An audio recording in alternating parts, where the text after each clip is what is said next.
Oi, gente do bem. Vamos apoiar as publicações da Fundação Bezerra de Menezes. É só curtir, se inscrever no canal, ativar as notificações e compartilhar com os amigos. Simples assim. Contamos com o apoio de vocês.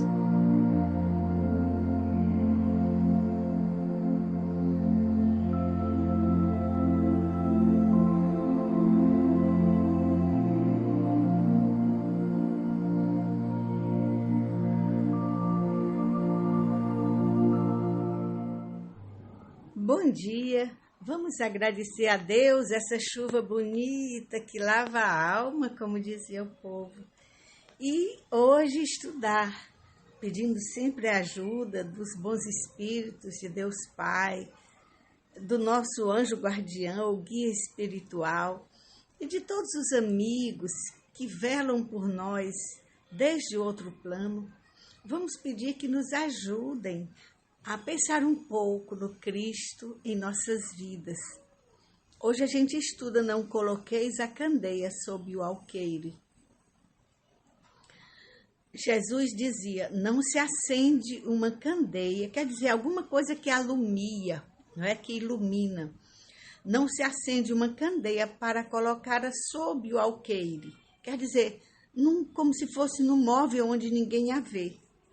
Mas colocam-na sobre um candeeiro. Candeeiro é um negócio que levanta esta luz que a torna mais vista, a fim de que ela clareie todos aqueles que estão na casa. Aí Kardec comenta, entre tantas coisas que se estuda num capítulo desse, não é? É o capítulo 24 do Evangelho segundo o Espiritismo, tem: se em sua previdente sabedoria a providência não revela as verdades, senão aos poucos, as revela as verdades sempre à medida que a humanidade está madura para recebê-las. Quer dizer, as revelações que são, vamos dizer, orientações para o nosso espírito imortal, elas são feitas gradualmente, de pouquinho, como diz o povo, não é? Então, à medida que a humanidade terrena, a gente está falando da humanidade terrena, pode recebê-la, está apta, está em condições de acolhê-las. Estas revelações, Deus as mantém em reserva e não sob o alqueire. Não é que ele não as mostre, ele apenas espera o tempo e a hora. Agora, os homens que estão na posse das verdades e as ocultam por interesses, isso é outra coisa. Foi assim que as religiões fizeram muitos mistérios e interditaram o exame de verdades ao povo, de forma a manterem castas, não é? Como se sabe. E a ciência, por último, caminhou contra as reflexões da espiritualidade. E agora que seria importante dar um alimento mais substancioso, dizemos nós, é preciso a gente influenciar, intervir, dar nosso testemunho, justamente ligando religião e ciência, ligando a espiritualidade das criaturas, o pensar-se como espírito imortal, ligando isto a todas as outras questões e dimensões humanas que vão precisar que a gente se transforme e aos coletivos onde a gente vive. Hoje a gente estuda um pouquinho quando fala de colocar as leis espirituais para serem vistas, a gente pode lembrar da reencarnação, que se acende como uma tocha luminosa, iluminando nossas reflexões. Porque a gente faz volta e bate com a cabeça na parede se não compreender reencarnação. Por isso que, independente de uma religião ou outra, as leis espirituais, que, no caso, o Espiritismo traz, elas estão na nossa consciência e deverão ser pensadas, refletidas, porque representam um novo patamar para a humanidade. Aqui na reflexão sobre o renascimento de Sigismundo, que é um espírito que havia matado o que será seu pai, para ficar com a mulher que será a sua mãe, este espírito tinha mudado na espiritualidade, depois que ele matou o amigo para ficar com a mulher dele e nem foi feliz e viveu cheio de remorsos. No mundo espiritual ele começa a trabalhar muito, mas quando já vai para um lugar mais feliz, os amigos, a espiritualidade o chama e ele diz: não, eu devo a um que será meu pai. Eu devo a um homem que eu matei em outra vida e quero me reatar com ele, reatar nossa amizade, nosso liame imortal. E aí ele vai tentar reencarnar como filho dele. E não é tão simples assim, porque com todo o esforço da espiritualidade, aquele pai, quando entrava o espírito em casa, e ele não via, não é o espírito grande, né, como um homem, com a forma da última reencarnação daquela passada, mas quando ele entrava, aquela vibração dava a impressão ao que será pai dele, dava a impressão que ele seria apunhalado pelas costas, exatamente como aconteceu na última encarnação. Então ele tinha uma intuição que era verdade, mas a vida tinha mudado. A reencarnação é o perdão nosso aos outros, o perdão de Deus a gente, o recomeço absoluto, não é? Agora, tem algumas circunstâncias que a gente pede antes de reencarnar, como a gente tem estudado, circunstâncias, pessoas para conviver, desafios para enfrentar, mas a resposta nossa, a nova resposta reencarnatória, ela é inédita, ela depende da nossa escolha totalmente. A gente não vai ser obrigado a agir moralmente, segundo a circunstância. A gente tem o livre-arbítrio, a gente vai escolher, pois que a resposta moral da gente não é uma fatalidade. O que parece fatalidade são situações, circunstâncias, desafios de evolução. Por exemplo, encontrar tal pessoa, ter tal família, ter tal aptidão, não conseguir tal coisa, embora se insista tanto. E ter um certo eixo de experiência que nos coloca sempre de frente a dadas questões e não outras. Este eixo que nos leva, assim, como uma vereda clara para a gente superar determinados desafios e evoluir, a gente escolheu antes de reencarnar. Aí quando a gente chega, a gente pensa que é fatalismo. Mas não, a gente escolheu e a nossa resposta é livre. Não existe fatalidade nas nossas escolhas morais. A gente é livre para escolher dar a nova resposta reencarnatória. Então, será importante, então, pensar nas nossas responsabilidades quando a gente está reencarnado, para realizar nossa evolução espiritual. O espírito renasce na carne para produzir valores divinos em sua natureza, diz André Luiz. Mas como atender a semelhante imperativo se a gente não cuida da nossa máquina orgânica, se a gente não se pensa como ser espiritual? Então, ele está mostrando aqui que quando a gente renasce em um corpo novo, a gente traz heranças sagradas, valores a preservar e a aperfeiçoar, e algumas coisas a reconstruir em nosso coração e fora. Então, as nossas situações evolutivas, quer dizer, as situações da Terra vão evoluir, como também nossas almas. Nossos próprios corpos espirituais vão mudando, vão se aperfeiçoando, não é? Em um texto de Haroldo Dutra, ele mostra o que a gente pode entender por Adão nas epístolas, que são cartas de Paulo. Vocês lembram que teve um momento em que Paulo, né, o discípulo que era Saulo, depois de ver Jesus mudou muito. Ele já estava atuando numa cidade longínqua, Antioquia, quando ele percebeu o tanto a fazer. Ele percebeu a sede dos grupos cristãos por suas palavras, suas interpretações, suas compreensões. E as distâncias eram gigantescas. Não havia transportes e comunicações como hoje se tem. Então ele sozinho começou a chorar convulsivamente. E Jesus aparece para ele. Ele como que o vislumbra. Quer dizer, ele vê sem a nitidez da outra vez, na estrada de Damasco, mas o vê.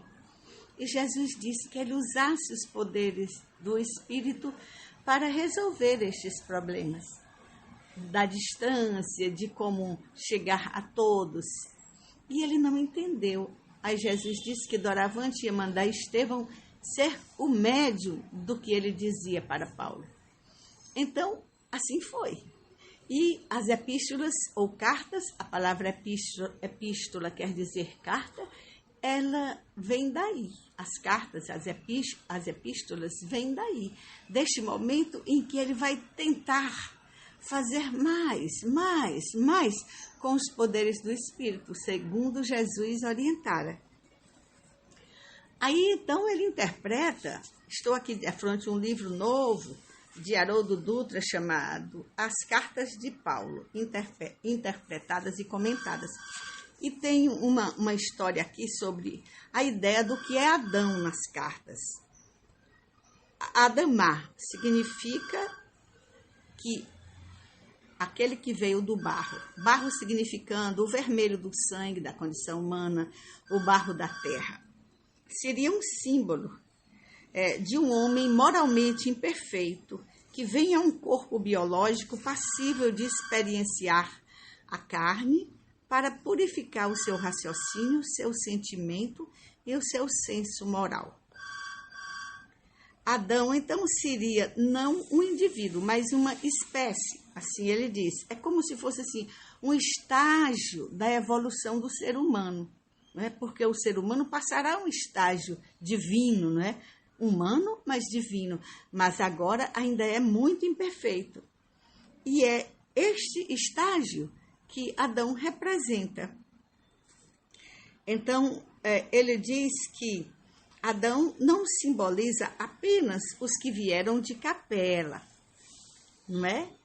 Paulo vai concordar com Emmanuel, vai partir de Paulo, mostrando que aqueles exilados de Capela eram também raças, ou hoje a gente chama de outro jeito, raças, né? Mas era agrupamentos de espíritos adâmicos, quer dizer, imperfeitos, que ainda precisavam reencarnar e lutar para superar determinadas questões. Então, já assim como Adão é humano, representa a nossa humanidade em sua imperfeição e, ao mesmo tempo, em sua evolução para a perfeição, que é o trabalho da vida, é o trabalho de viver, é o trabalho de amar. Assim como a gente representa Adão como esta espécie humana, a gente representa Jesus como um exemplar, um modelo, um tipo exemplar, um modelo que a gente vai chegar a ser e que se oferece como guia e referência para todos nós no nosso caminho evolutivo. Então, a gente não precisa retardar a chegada do Cristo em nós. Ele representa a superação de determinadas condições da Terra, condições de ódio, de desamor, de problemas que trazem muito de uma animalidade que a gente já superou. Quando chega ao pensamento contínuo, né? Aí a gente já vai para uma fase hominal com H, né? Quer dizer, de ser gente. Entende? Então, segundo Paulo e também o pensamento espírita, Cristo seria o grande modelo e guia, nossa referência na Terra.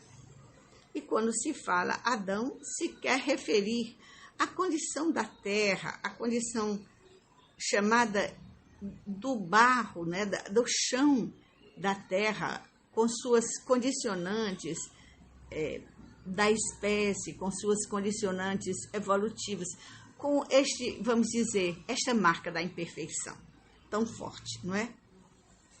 Mas vamos ver que, como a gente disse,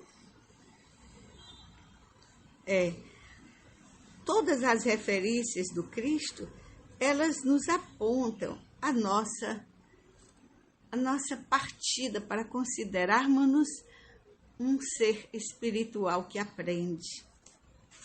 A gente pode ver o Velho Testamento, suas análises,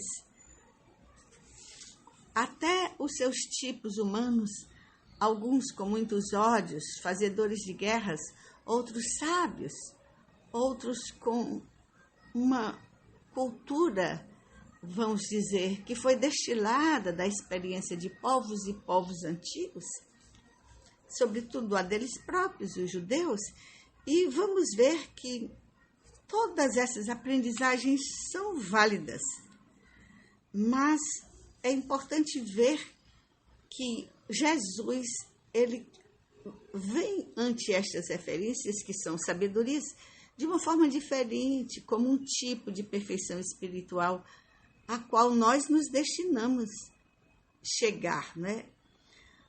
Então, é importante que a gente perceba esse tipo de perfeição que a gente tem, cujo modelo é o Cristo, cujo guia é o Cristo, que a gente perceba que a gente está falando já, então, num ser humano cósmico, que vive num universo perfeito, no universo de Deus, em galáxias, constelações, em coisas magnânimas, belíssimas, que são as coisas de Deus do universo, e que Ele conta conosco para sermos co-criadores.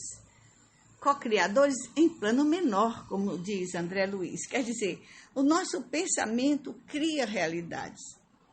Daí a importância da gente esclarecer a nós mesmos para a gente ser, porque o melhor jeito da nossa fala ser contundente, ser clara, ser vamos dizer assim, uma referência muda, silenciosa, cantante, leve, é a gente tentar ser aquilo que a gente fala, tentar, com humildade, sabendo que todos erramos, né? Então, Jesus, ele vai representar essa chamada, quando a gente fala todo dia, há anos, de Jesus, é que a gente quer tocar o ser espiritual que somos, para que a gente possa valorar esta nossa condição evolutiva como uma condição aprendente, mas aprendente não de coisas para se dar de bem materialmente, embora tudo seja de valor, mas não é um fim. Conseguir um objeto material, um status, uma coisa ou outra, não pode ser um fim, mas um meio de evolução. Então, quando André Luiz fala, lembre-se que a virtude não é uma voz que fala, e sim um poder que irradia. Ela nos convoca a fazer da nossa vida esta própria candeia que se põe acesa diante das situações e das pessoas onde atuamos e com quem convivemos. Muita paz.